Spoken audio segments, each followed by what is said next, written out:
Hey, so what's up? I want to talk about how building wealth is like building a home gym.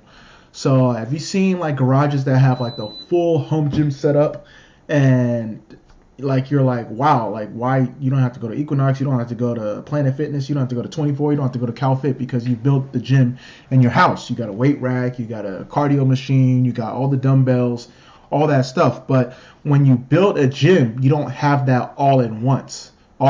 In most cases, sometimes, you put the money down and get it all at once. But usually you start out small. You start out with some dumbbells, you start out with the jump rope, and then over time you gradually build your home gym. Build the floor mats, you build, you get the weight rack. Everything is over time, building, building, building. You need to build your wealth like that.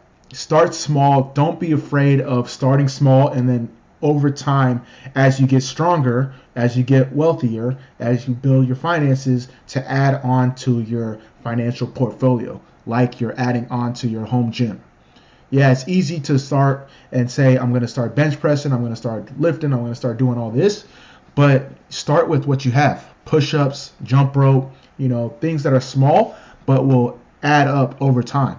And if we take that mindset of building our wealth like we build a home gym or build our bodies, um, I think we would be more successful for it. Like, I'm not going to sit here and say, all right, tomorrow I'm going to run a marathon and be confident about being successful in completing that marathon.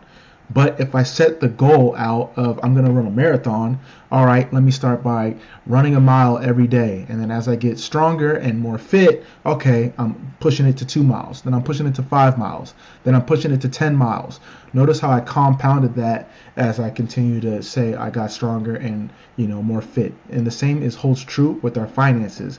I'm not going to buy a house tomorrow.